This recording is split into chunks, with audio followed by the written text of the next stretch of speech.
I'm Johnny Quach. We're going to talk about growth at AirHelp, and I'm going to talk a lot of things about a lot of culture stuff, a lot of strategies, and I'll go into some of the actual tactics, experiments we've run. I find those to be really, really entertaining. So, let's get started. A little bit about AirHelp. Maybe not a lot of people know AirHelp. We're a company based in Berlin. We have about, I think, 85 people here, about 500 something people in a city called Gdansk in Poland, and we have another 120 people in Krakow. We have 720 people as of today in the company. When I joined the company, it was about 450 people. We are a Y Combinator company from the class of 2014, fall-winter. And if you don't know Y Combinator, it is one of the dopest incubators in the world. The best companies in the world come from there. That is Airbnb, that's Dropbox, so on and so forth. And I'll get into that in a bit. So we are a flight delay compensation company. So when your flight is delayed, we get you money for delay, and we take a percentage. And for the most part, we are the global leader in this game. Our biggest competitor, which is the second place player, is about 1/3, 1/4, 1/5 the size of us. We're about 6 years old, and our biggest competitor is about 10 years old. So we accomplished this kind of scale through a lot of growth tactics, which I'll talk to you about specifically today. We have the executive team sits all over the country. We have some executives in Copenhagen, we have some executives in Barcelona, we have executives in Poland, we have executives here.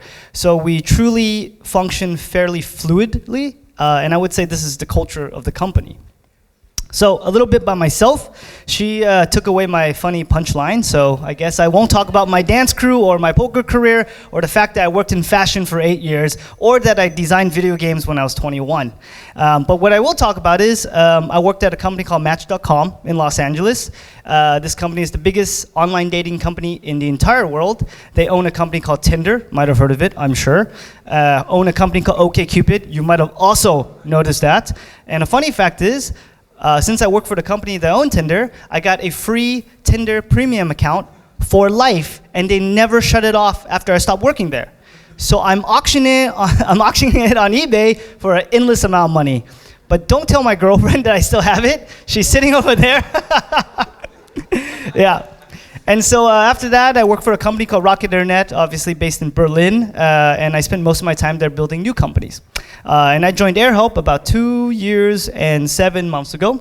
The product team at the time was about, I think, 10 people, and now it's 50 people. About 15 product managers, a ton of data people, a lot of designers, and a whole growth team and localization people. So let's get into it. So as I mentioned earlier, we're a part of a company, or part of an incubator program called Y Combinator. Y Combinator is from Silicon Valley. It's one of the most famous incubators in the world, if not the most famous. And some of the most amazing companies have come out of there. And when Y Combinator spoke to all these founders, one of the biggest and most common regrets of founders who have found product market fit is that they did not build or focus on growth teams fast enough. And I'll go into exactly why that happens. So when you have a company and you scale to a certain point, there is a point in which you reach where you think, oh my God, people actually want this fucking thing. I'm not pushing it down their throat, people are asking me to use it. This will happen when you find product market fit. And there's a lot of retention numbers and all those things you can look at as well, but that is the general feeling of product market fit, is when it stops being a push and starts feeling like a pull. Now, as you grow, how you scale to the next level is not by amazing product design. It's not by an amazing user experience. In actuality, over time, your understanding of what grows your company, you lose. Because word of mouth slows down to a halt eventually. However, it becomes your key brand, your key acquisition much later. But in that phase when you're first starting to scale, your typical standard growth of your early days definitely slows down. And what is even more weird is when the growth starts slowing down and you start seeing less growth, you don't really know what's driving that growth. And this is when companies start introducing things like paid performance marketing, SEO investments, and things like this, right? So these companies all have something in common. Number one, they're all unicorns. They're all evaluated over $1 billion easily. The second thing they all have in common They have a strong analytical discipline within their company culture. That means everyone in the company has a very strong understanding of math and logic and deductive reasoning. So that strong math skill is one of the key reasons why these companies, mostly based in Silicon Valley, have such a strong talent pool. Because that level of understanding of how things work at a number level is absolutely crucial to building the right team to focus on the right things. And the third thing, and probably the most important thing and the most unknown things about all these companies, they all have achieved their scale and their growth by design. It is not luck, it is not referrals, it is not even customer recommendation. It's not by that, it is by design. None of these companies would ever be the size they are unless they specifically, absolutely focused on growth. And I'll explain exactly what that means in a moment. So, here are some really, really famous and classic examples of growth mindset. Okay, so the first thing is Dropbox. I'm sure everyone's probably used it or heard of Dropbox. But if you remember very clearly, almost 10 years ago, when Dropbox first was announced, that you could refer a friend, and if you referred the friend and they signed up, you would get some free hard drive space, and your friend would as well. Now, today, when you think of companies and startups, it's almost standard. But people don't remember that at that time, that was completely revolutionary to give something that wasn't cash for a referral. So Dropbox nailed growth through that. And that's not the only tactic. There's multiple tactics throughout their history that they're constantly doing. So this is very, very fundamentally key because that got them to the absolute next level. And I'm going to talk about a few of these. So yeah, there's a Dropbox one. Oh. So now this is a much more old school one, much more old school. But when Yahoo Mail first got developed, every single freaking Yahoo email sent from a Yahoo email account had a link to get your own Yahoo email. And that seems so goddamn obvious today. It is standard, but yet no one ever did that in the history of fucking mankind. And now it feels almost natural that you would do that. But these things were never standard or by a playbook in the very beginning. Instead, they were super fucking innovative at the time. And because they had a growth mindset.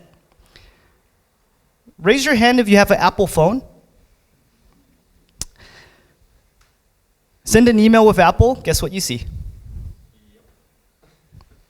This is the absolute standard. And yet at the time, if you were a product manager working on Yahoo email, you might have skipped over this because you might have thought, well, why would I want to pre-fill someone's email? Feels like a terrible user experience.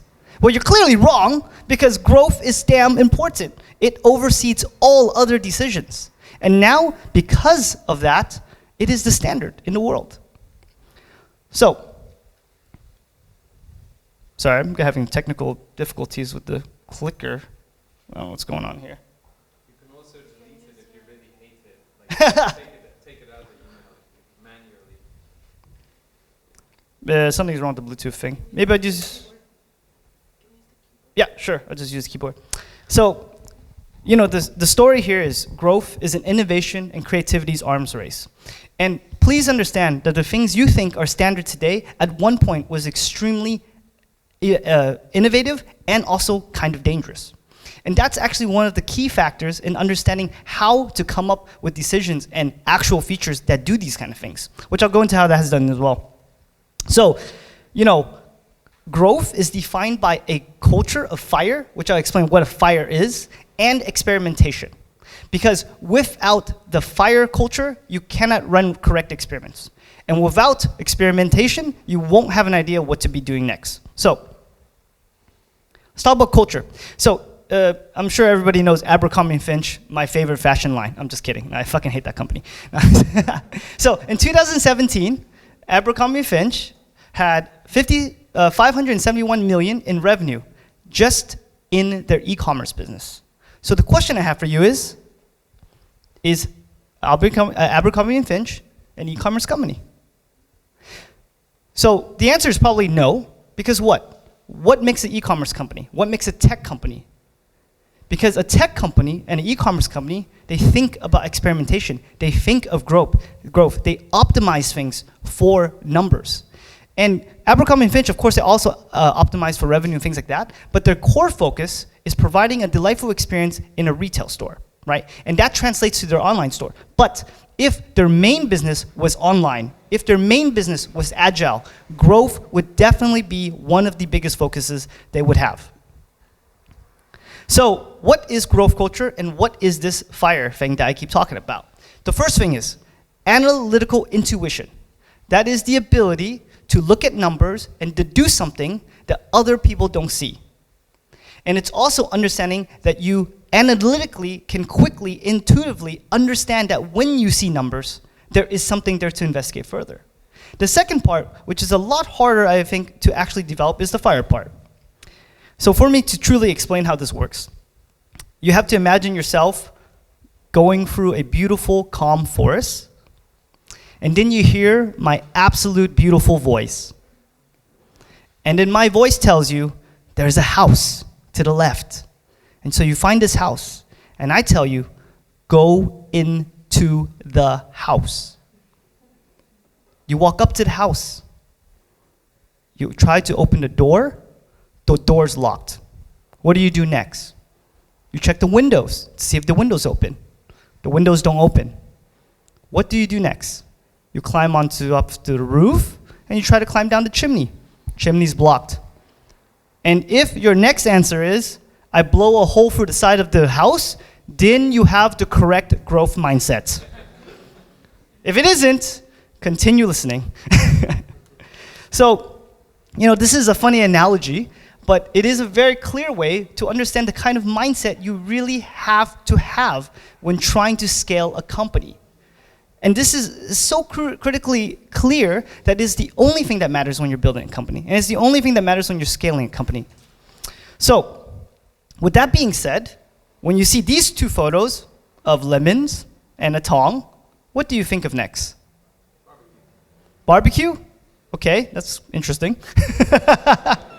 Because what I see is a way to make lemonade, right? And this is the kind of thinking, and this is the kind of innovation you need in your company, in your team, and in yourself if you're the one who's responsible for the growth of your entire company. So, it's a simple statement, but always remember this. You have to find growth by doing anything and everything short of illegal.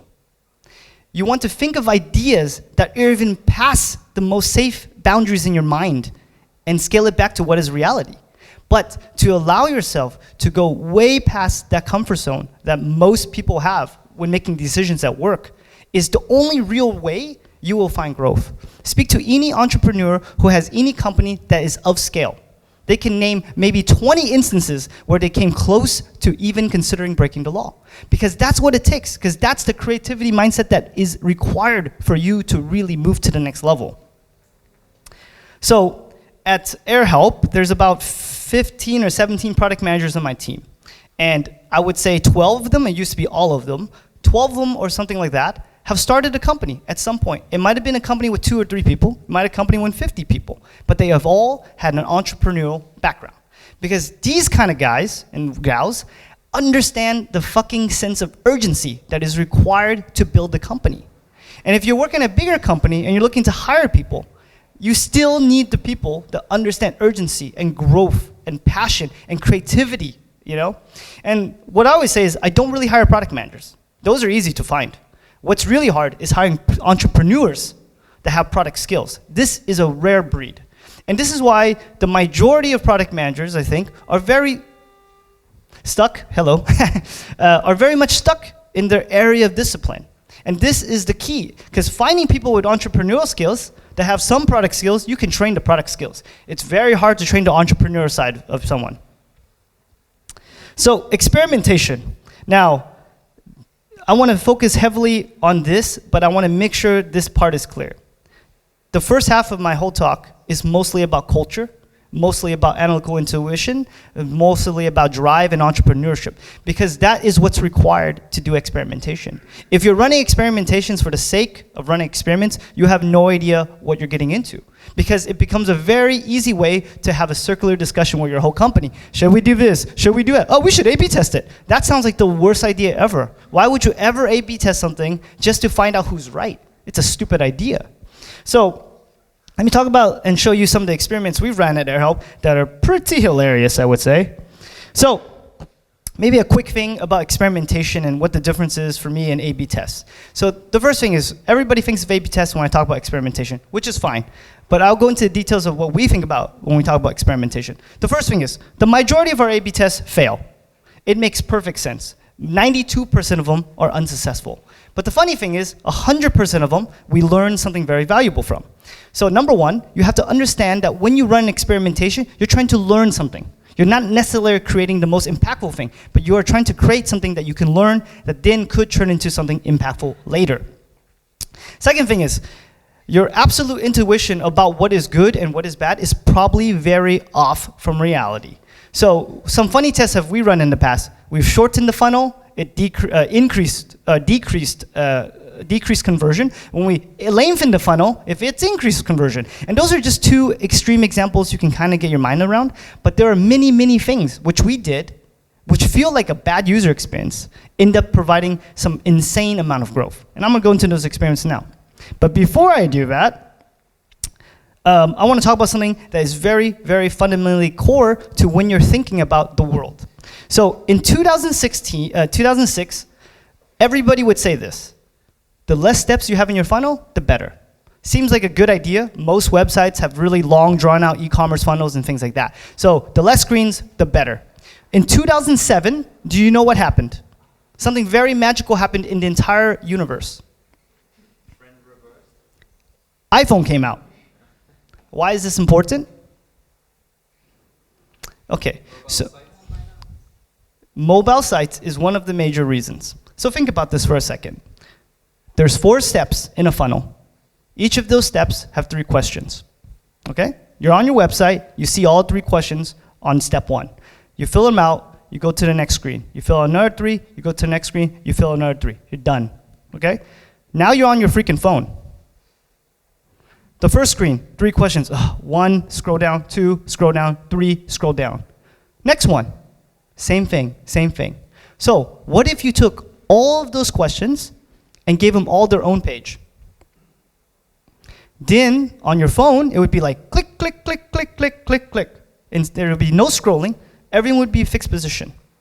Well, that's exactly what I did in 2009 at Match.com when I was working on the funnel for this dating site. And just understand this, at Match.com, it's over billions and billions of evaluation. We're talking tons and tons of users. And I can statistically tell you, proven, that by doing that at Match.com, we saw an increase by 15% in conversions, which leads to a 15% in overall revenue. That's a very, very big number for such a strange change. And yet this change can only happen if you're truly always challenging what you believe is right. And the problem with feeling that you are always right is that the world is constantly changing. I'll give you another example. One of the biggest changes to online dating was Facebook. Does anybody know why? Automatic sign-up? Automatic sign-up, but there's one element you're missing in that sign-up. Photos. Because photo uploads of profile pages are the #1 driver of subscriptions in any dating site. And Facebook allows you to get a profile photo in 1 click. And by doing nothing, this has been one of the most impactful things to happen to online dating in the history of mankind. Something that a product manager didn't really think about until it happened. My ad, it's a verified photo as well. And there's other benefits, right? But in reality, the point is this. The landscape is always changing. So what is true today or what is good today is not always the case tomorrow. And having the ability to constantly rethink and just question all that is good is a very, very important skill to have. So let me explain a bit of what we did at AirHelp to understand if this was still the case. So this is one of the first experiments I ran at AirHelp when I started. And it's the same idea. On the left, you have the control. which is you can see there's multiple options on one page, and there's actually a third option on the bottom of this page. So you would have to select one, scroll down, select one, scroll down. On the experiment, one question, one button. And the crazy thing about this was it's not only impactful on your mobile phone, it is impactful also on desktop. Because the interaction of one screen, one screen, one screen is equally as fast on your desktop. So that means if you go back 30 years, or 20 years is probably a better time, and you went to any website, and you went to any company, and you told them, if you do this, you will see an increase in 15% revenue, no one would believe you. And yet, it would have been a fact, because even on desktop, this still works. So it's all about unlocking those things that you don't think exist in the world. So, but generally speaking, you shouldn't A/B test. What you should do is something I call a mock test. It's also known as a trapdoor test, and I believe it's also called maybe a Wizard of Oz test. I don't see it so often, but I call it a mock test. And then, if your mock test is successful, then you should A/B test. And now I'll explain what a mock test is in detail in a moment. So, if you've seen this movie, and I hope you have, it's a classic, amazing movie. There's a part where these four guys, the characters of the Wizard of Oz, they end up in the wizard's place. And then they see this guy. He is the wizard. You know, there's a big head, and it's floating around, and like super powerful and whatever. But like all things in life, if you look behind the hood, it's just some dude pushing some buttons. Now, why is this important?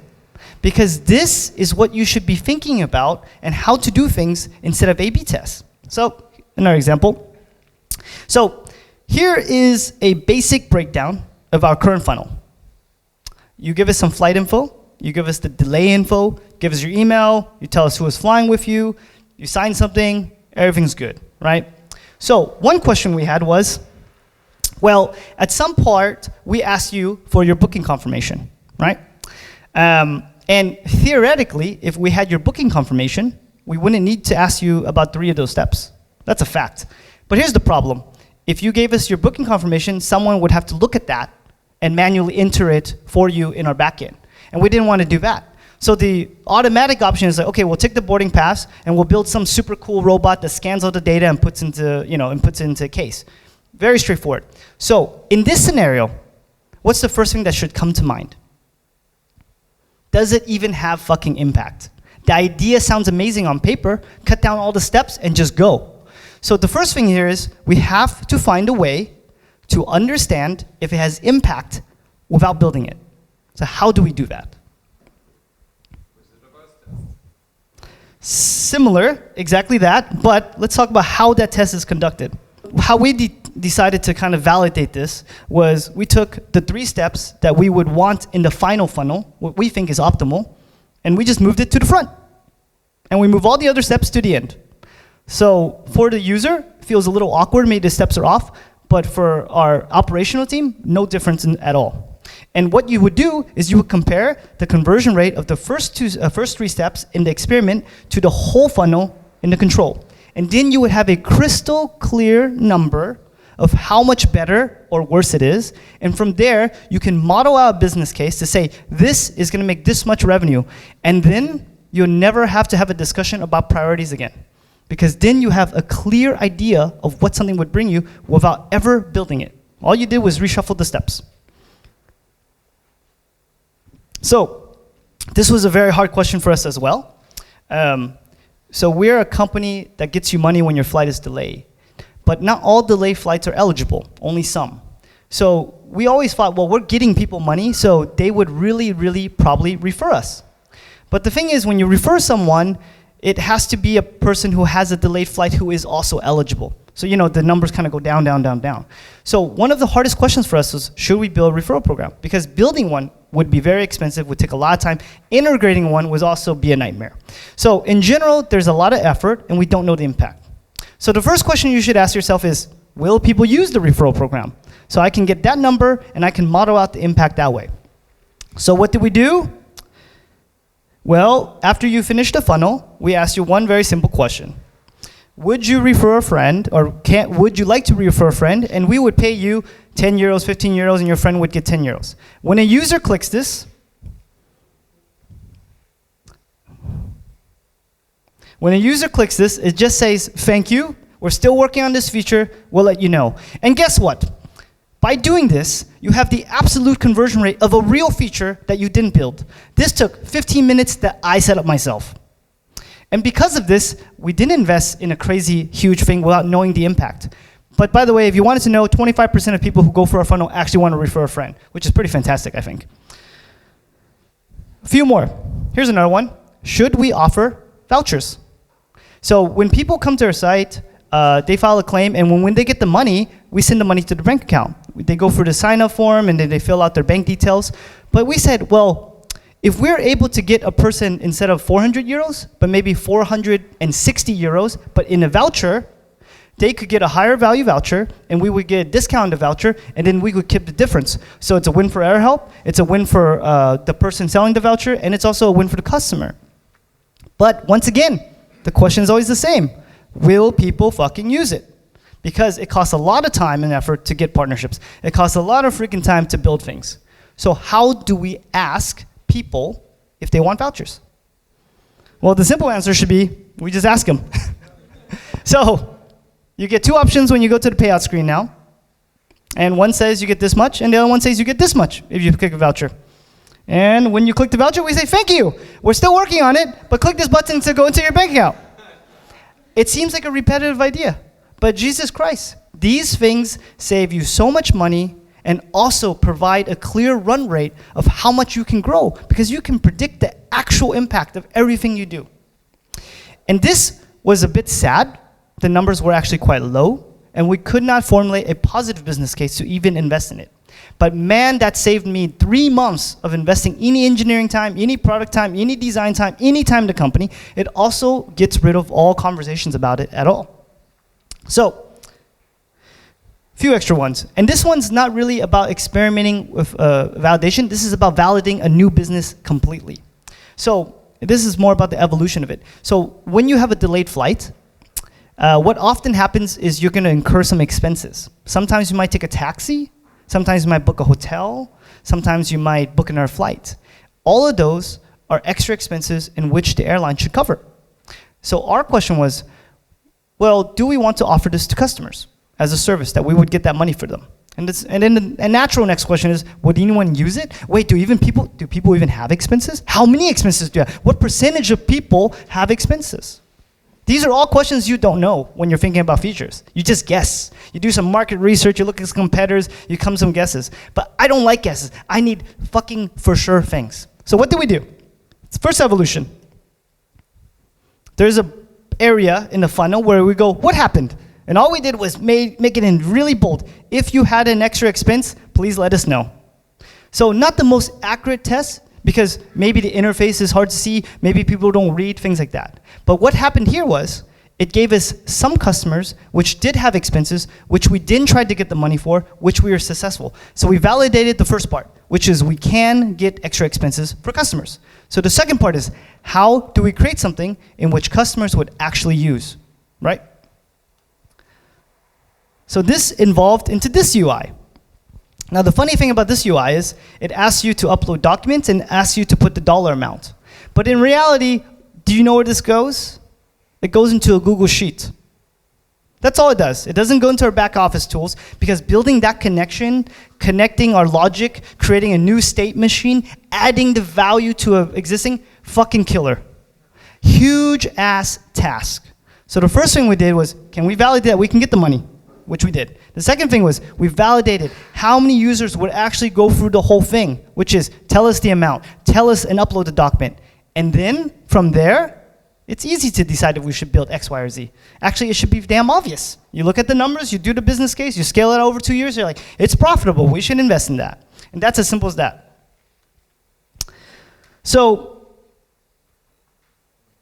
it's moving a little slowly, but does anyone have an urge to click the fuck out of that? Because I can't fucking stand looking at that goddamn thing. So, of course, we made a bunch of UI that has red ones all over it. Because apparently when you put a red circle with the number 1 somewhere, people click it. If you go to bookings.com today, right now, in the top right, There's a little message icon. It has a red 1 on it. Trust me, there's no message in there. I clicked it. And my God, this is crazy. 80% more clicks. You double whatever activity you want someone to do by putting it there. Now, this is a funny statement because people see that and they're like, oh, no, it's so dishonest and it's dark UI and blah, blah. First of all, we're trying to give you money. So, all right, let's get that right. We're trying to pay you, okay? And to pay you, we're trying to get you to click through the damn thing so we can get you money. So that's the first part. The second part is, like, I'm not saying do crazy illegal things. I'm saying you need to find all the things that could move someone forward in what you want them to do, and then think about how you can actually make that a reality in your product without breaking laws, without hurting people, and right? So this is, I think, one of the most simple and ridiculously obvious things that most people would never do. And yet it would take you 10 minutes, like literally 10 minutes, and you would see so much uplift in your actual metrics. So let me summarize 3 most important things here. You want to do everything short of illegal to find growth. The second thing is, don't A/B test if you can avoid it. Always mock test, Wizard of Oz test, trapdoor test, whatever you call it. Do that first.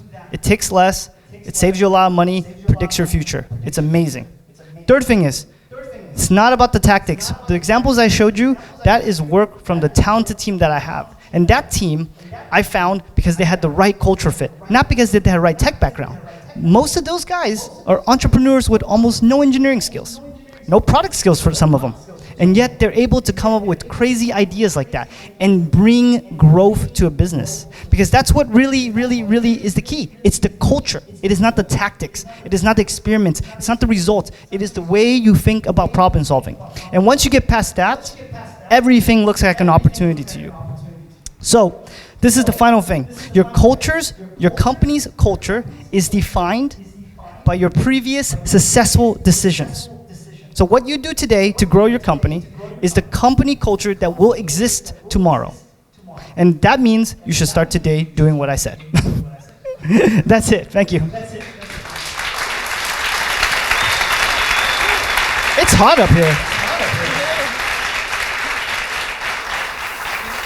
Thank you so much for the talk. Does anybody want to ask anything? There we go. Hi, I'm Daniel. You might have heard my question because I had the exact same question in the last talk. Where do you find ideas like the one with the red circle and the 1 in that, except for competitor research and analytics from your own customers? Yeah, it was so funny because I was sitting over there when you asked this question, and then I was thinking, oh, I wonder how I would answer that question. I know, I'm a genius. It's a funny question because for me, I could give an answer, and I'll get to that, but the problem with this question is that I don't really have a strong, direct, specific answer, right? Because what I think is that if you give people freedom and they're the right mindset, these things come to them naturally. But defining the boundaries in which someone should work is the absolute key. So in the beginning at AirHelp, these ideas were ones that are coming out of my head, and I was spending all my time thinking about this. But the first thing is, if you come from an entrepreneurial background, you will understand that most people will do anything to grow. And if you allow your brain to kind of go in that direction, these things come up. And once again, these things are just the side effects of having a strong growth culture. So the second part is, Y Combinator has a lot of documentation on how you should, like what the framework for this stuff is. You could definitely read all that stuff. But I think the absolute key is understanding what it is you truly want to know. And most of the time, people are asking the wrong questions. They want to know, will this increase my conversion rate? And that's a very stupid question because it's so vague of a metric. So if you start smaller and you go, how can I get this person to click this button? So they go to the next step. And you incrementally analysis every single little small thing, and then break the boundary of what it should feel like, what that interaction should be, and go towards what is the method in which I can create that they would only do this. If you allow yourself to think that way, it's much, much more powerful. Good example is a pop-up pops up, and you get 2 buttons, yes and no. Someone somewhere, probably like me, thought of, well, what if I made the no a small text link that's light gray on the bottom? Someone thought of that someday. But that person probably wasn't sitting there thinking about all the great inspiration and going around looking at websites. That guy probably just thought, wow, I think this is actually harder to find. Maybe less people will click it. And so this kind of thinking, it's like, it feels bad. But it is the way to stay creative. It feels bad. It feels kind of dirty, like cheating people, you know? Like you're cheating people to click things. But it's not the truth. The reality is all creativity has to come from your ability to go past the boundaries you feel comfortable with. So I don't have any special blogs or any fancy things like that. And like I said, all these ideas didn't come from anywhere except for the one button red color circle thing. Most of that just comes from my team's thought process. And the analytical intuition is such a big part of it. Because they look at data and they go, oh my God, what can we do on that page to do this? And then this kind of stuff pops out from that. Yeah. Thank you. Quick question. How do you know when to stop testing in a certain area and move on to the next area? Is there like a rule of something, you know, I've tested it 3 times, it didn't work, let's move on, or I'm frustrated by it, I should move on? Is there some kind of guidance? When should you sort of move into a different direction and stop investigating sort of a current idea? In AirHelp, we have something like 13 different product teams. And when I say product teams, most people think these teams own a product. Like, oh, I own the homepage, you own the funnel, and I own this. And at a certain level, this is kind of true. Like, people own some of those areas. But what's more important is these teams and these individuals, they own a metric, and just one, maybe 2. But they only focus on a metric. And they stop working on something when that something doesn't show them that they're going to move that metric. And so they might move to another area that might also affect that metric. So for them, it's really focused around the metrics and not the area, right? Now, maybe your question is like, when do you know to stop working on an idea, right? So that's why mock tests are so powerful. They're super lightweight, they're super cheap, and you can run all of them until you're finally in agreement that this isn't gonna work. So, but the key is, seeing numbers typically ends conversations like that. But the key here is, when the test fails, you have to gain something from it. You have to learn something. And if you lose 9, but learn a ton of crap from those 9, that 10th one will be much more interesting. And these things are kind of, they stack up over time. And the more experience you have doing this, the better that stuff gets. So I would say, don't worry about when you should quit. Just worry that if you're learning from every single action you're taking. That's the most important thing, I would say. There was somebody here that wanted to. It's like, I'll go in a circle. Yes, so thanks a lot for your presentation. My question to you is actually very broad. When during your career did you have most fun, and why do you think that is? Well, playing poker for full time for 2 years, this was pretty funny, I would say. My favorite part of my career when I was 15, and I worked in a comic book store for 6 years. It's the longest career I've ever had. It's the biggest comic book store in the world, actually. It closed down, sadly. It's actually next to Disneyland. It's called Mile High Comics. That was my favorite career ever. And it's funny because that is the first website in the world, milehighcomics.com, to sell comic books online. And in 2002, Amazon offered to buy the whole website for $5 million. The owner of the comic book store said, fuck off, I'm the master of comic books, I'm not selling. It's kind of a mistake, I think. Because today it's sadly not as big and all this stuff. That was one of my favorite things. For me, I'm a very present person. I find this to be the most hilarious time of my life. And it's mainly because I've moved much further away from coming with these crazy ideas and thinking of all this stuff to a team that does it. And I think the biggest joy you can have is seeing people grow in the same direction that you've grown. And so a lot of my time is focused on building the right culture, setting the strategy, and not so much in reviewing every test and looking at every number. So I would say now is one of the most fantastic moments in my life, I would say. Yeah. And the funnest, I guess. Okay. Hello, I'm Rakshit, and my question was, as much as I loved your whole idea about having a click on and getting your statistics and information through that, does it have any adverse effects? Because sometimes you try to do these things, but then if I were to personally see it, I would see that the company is really in its growth stage and it hasn't reached like, something I could really trust. So that would like push away customers, maybe. I don't know. So maybe let me answer your question in two ways. The first question is, have you seen any negative effects of these tests? And then maybe the second question is, do you think there are negative effects of these tests, right? One thing to understand, not all tests are 50-50, right? Like our tests certainly aren't. It's quite a big, significant amount of people. So the first thing is I would say some of these are like run at 10%, but we wait until statistically significant data, of course. So the risk is a lot smaller in the total people affected. That's the first thing. The second thing is, I mean, imagine you're going for a website and you click something and it says, oh, we're just still working on this, whatever. I mean, you've gone to sites where things break and you keep using it. So it's not like the end of the world when a pop-up tells you the truth, So, and I really like this question because this is one of the questions that prevent people from going past it, right? And this is the problem, I think. Not the problem, but the thing that you could work on to get past that. Because when you think like that, it's potentially a problem, but how do you get it to be not a problem and still get that solution you need? And so, thinking like this, won't it be bad? Won't people say something bad? Won't people not come back? If you look at the numbers, it's such a small amount of humans that would say something bad. So it's all about the scale, right? If you have 10 customers, you probably don't want to do this to half of them. If you have 10 million customers, do it to 1 million of them and get an answer that is worth more than just 1 million people you affect. That is a fact. And literally those things have saved us millions of dollars of bad decision making, which we're very confident in committing to. But these things, they prevent you from making those things. So you tell me, the impact of 20 negative customers or 100 negative customers versus millions and millions of dollars today. That's the problem, right?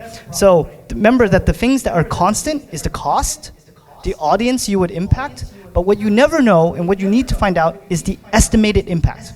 That is the part of the equation most people don't have. And if you find that, then you can't really make critical mistakes over time, at least when releasing software and things like that. Yeah.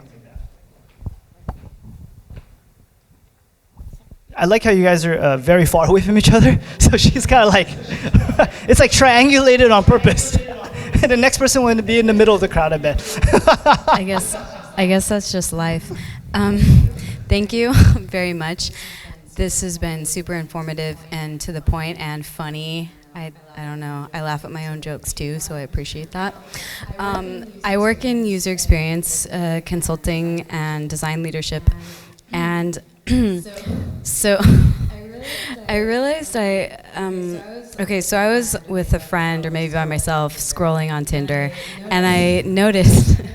I knew it. So the names, yeah. So the names start coming up the same. Like, is the facial recognition software used or something? Because the faces start looking the same, unless it's just, I have no idea. So I Googled it about the analytics behind like the process, and I think I saw a YouTube video of you. Probably not. I worked at the company that owned Tinder. I didn't work at Tinder. I didn't run experiments on Tinder, but that sounds like something I would do, yeah. Okay. Well, it was really good. Maybe it was your doppelganger. Those Chinese guys from California, I swear. They're everywhere. No, I mean, I'm from LA too, so. Nice. Anyways, yeah, thank you so much. Was that a question? It wasn't me, but man, that guy's dope. Anybody else over here? I knew it was in the middle of the crowd. They planned this together. No, actually, I decided to ask a question after you told it should be someone in the middle. Thanks so much for your presentation. My name is Dasha. It was very inspiring. I have a question about the culture. So you prefer to have entrepreneurs in the growth team and maybe in my other teams. From my experience in the company that I work in, entrepreneurs or like people who have tried a few like starting companies, at some point they get bored because they understand it's not their product and they leave. How do you, I don't know, sooner or later, how do you keep them? This is one question. Is it possible maybe not to search for entrepreneurs who have actual experience, but somehow other characteristic? Is it like personality that you should look for, or something like to teach people, or I don't know, something else? Thanks. Yeah, thank you. That's a really good question. And so I think the question is twofold. The first thing is, how do you keep people who are entrepreneurial? Because technically, eventually, they are entrepreneurs. They will want to go do their own thing. That's true. The second question was, how do I identify this trait in someone? Okay. So the first part, that's a very good observation, and that happens. And I think for me, as a person hiring people, it's not realistic to expect someone to stay forever. It's just not. And that's why most companies have vesting periods for equity for 4 years, because that keeps people there. And so for us, it's a similar thing, right? And you can't expect your best guys to stay more than 4 years. It's unlikely. And without equity and other bonuses and things like that, it's likely they wouldn't even stay for 2 years. Maybe they get inspired 1 year in and whatever. But I think being an entrepreneur, or at least I've attempted in my life, what is it about entrepreneurship that people fall in love with? It's not the money. You can get paid a lot of money working at Google. So it's not money. It's a lot deeper than that. And I think that comes with freedom and doing something that matters. Those two things you can create in a company. Those two things happen at AirHelp. People are entrepreneurial and they have a lot of freedom.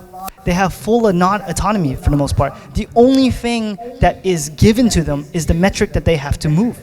But when you have a singular goal like that, entrepreneurs salivate to take care of it, to really attack it. So those things you can create in a company. I don't think this is true that all companies should feel more corporate or whatever. This is not true, because we're at a 750 people almost, and we can still have this entrepreneurial spirit that exists. The second thing, how to find or interview or sense it in someone.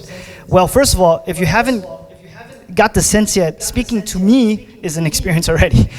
I talk really fast, I talk really loud, I say fuck a lot, and I do all this in an interview. And I think one thing that I'm trying to convey in my interviews when I'm interviewing people is it's chaotic here, because there's absolute autonomy, and with autonomy comes chaos. So everything is loosely coupled, and you make your own decisions, and you define your own career. So if someone is okay with that environment, there is a highly, highly, highly likely chance they're going to be fine thinking in this way. Yeah. Beautiful. Thanks a lot. I know you guys have more questions. Just come up front and ask more. Thank you for the talk.